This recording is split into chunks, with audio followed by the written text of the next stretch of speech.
Welcome to the first video of the fourth section, clustering data using the k-means algorithm. In the previous section we saw predictive modelling. In this section we will see clustering of data using k-means algorithm and grouping of data using agglomerative clustering. We'll move on to compress an image using vector quantization, and we'll build mean shift clustering model. Next we will evaluate the performance of clustering algorithms and estimate the number of clusters using the DM-scan algorithm. We'll also learn how to apply these algorithms to stock market data and customer segmentation. Let's start with the first video of this section that deals with using k-means algorithm to divide the data input into k subgroups using various attributes of the data. In this video, we'll first load the input data and then define the number of clusters. Then we will do the initialization of k-means object and finally visualize the boundaries with overlaying centroids. The k-means algorithm is one of the most popular clustering algorithms. This algorithm is used to divide the input data into k subgroups using various attributes of the data. Grouping is achieved using an optimization technique where we try to minimize the sum of squares of distances between the data points and the corresponding centroid of the cluster. If you need a quick refresher, you can learn more about k-means at this webpage. So, now let's see how we can do this in Python.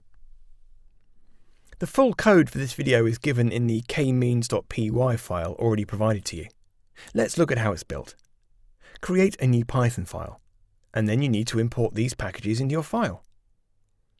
Let's load the input data and define the number of clusters. Here we will use the data multivar text file that's already provided to us. We need to see what the input data looks like. Let's go ahead, and here you can see we have added these lines of code to the Python file.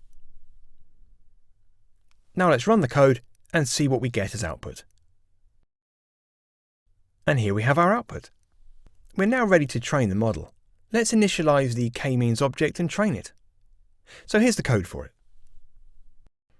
Now that the data is trained, we move on to visualize the boundaries. So we go ahead and add the code to our Python file.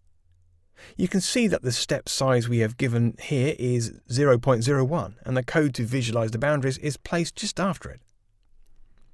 Below you can find the code to predict labels for all our points. We just evaluated the model across a grid of points. Let's now plot these results to view the boundaries.